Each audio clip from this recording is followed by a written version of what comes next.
Hello, everyone. I want to talk about something I saw while just wasting my time on Reddit. Um, I don't know if I should be ashamed of how much time I spend on Reddit. It's at least an hour a day, sometimes 2 hours.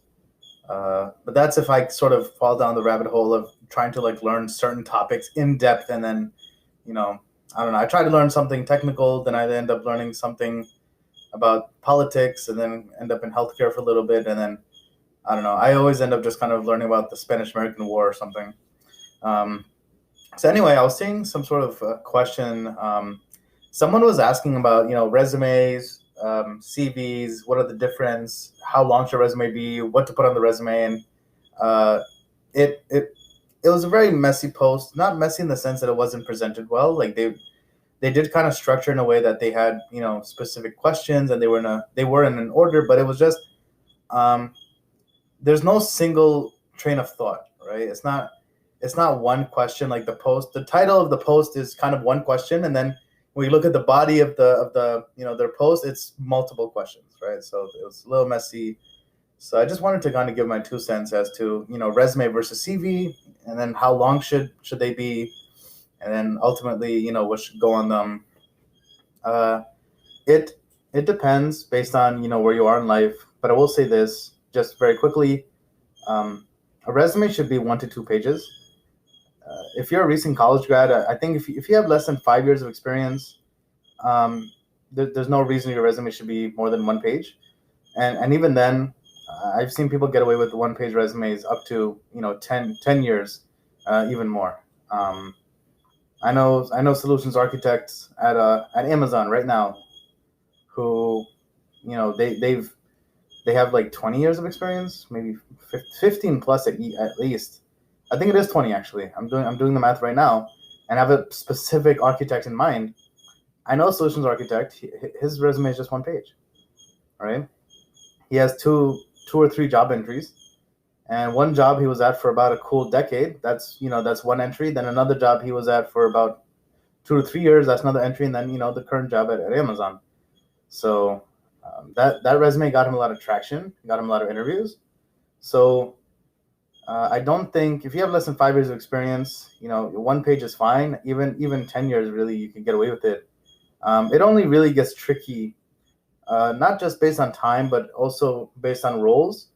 Um, if you're, I want to say, I guess, you know, director level, below director level, right? Not director level, but if you're like a manager or below, I think a resume, right, which is 1 to 2 pages, is fine. It really shouldn't be 2 pages unless you really have something to put on that second page. Um, but when it comes to CV should really be reserved for director jobs and above.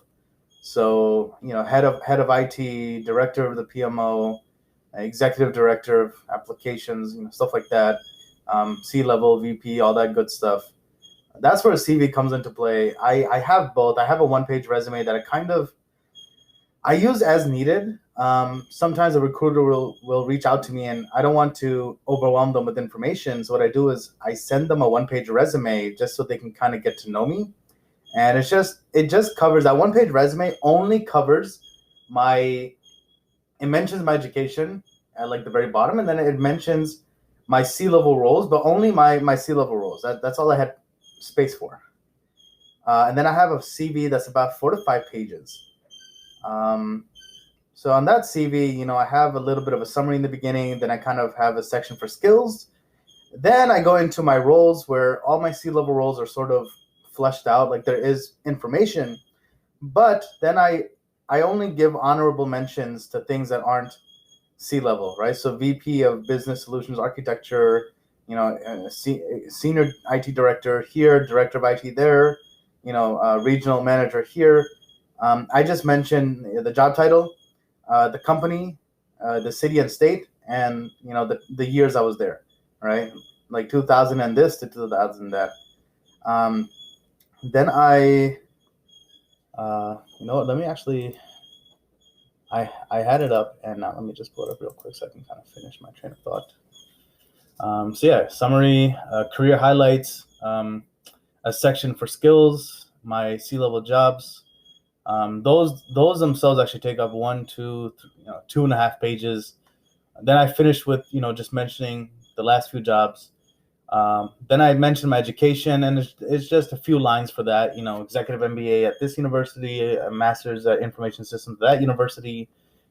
Psychology over here. Then I mentioned community engagement, and this is we're on the fourth page right now. Last half of the fourth page, I mentioned my community engagement. So I'm a program manager, a volunteer or pro bono program manager for a state agency in the state of New Jersey. So I help them manage, portfolio of projects and what have you, and research and some of the departments.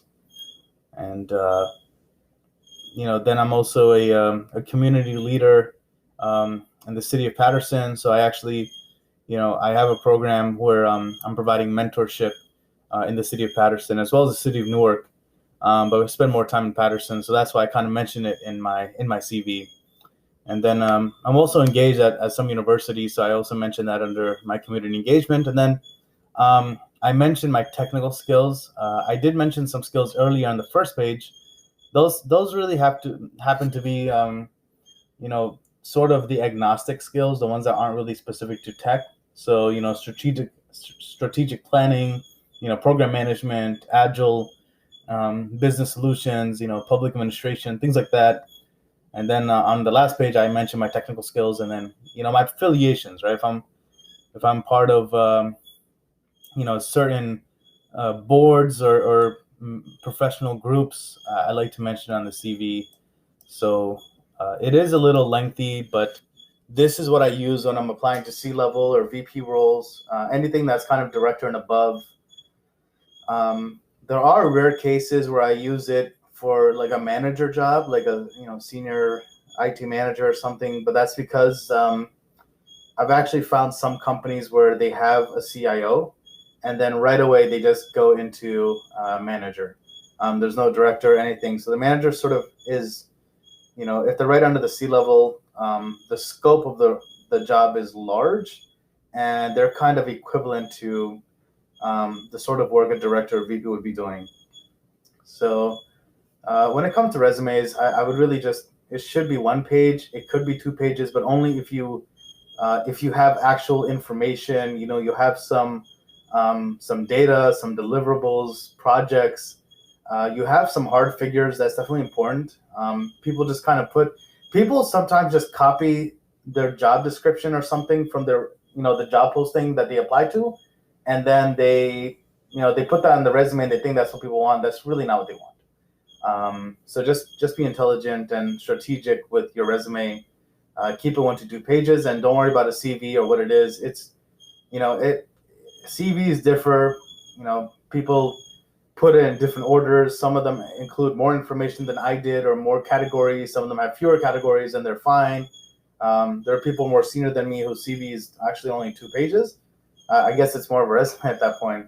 And then there are people who are more junior than me, and they have longer CVs, but that's because they've accomplished more, and they've actually, they've also done more. So getting stuck on this is something that I try to advise against. I find some people kind of get stuck in this analysis paralysis. When I see these posts on Reddit, my immediate reaction is, if someone is asking these sort of, I guess, specific questions, they're splitting hairs, that tells me that this person may be kind of stuck, where they're trying so hard to approach the job hunt perfectly that they're not actually really, active in the job hunt. So, just make a resume, make it 1 page, because if you're asking questions like this, that just indicates to me that you're very early in your career. If you don't kind of already have these answers, keep it simple, and over time, your resume is a living document. It will grow, just as you grow, and don't make it a second page until you can fill the entire page. Nobody likes to see 1 1/4 page or 1.5 page. It doesn't look good. So, that's why just be patient. If you have content that you can put, if you feel like you can give some real substance, put 2 pages. But really, it should be 1 for as long as you can. Then make it 2. as long as you feel it's really telling your story and your value. And then CV is something that I feel like if you reach the point where you need a CV, you kind of know it. You don't even need to kind of think about it or debate it. You just know that, yeah, this job requires a CV, or I am at a point in my career where a CV makes sense, and I don't need these small brief resumes anymore.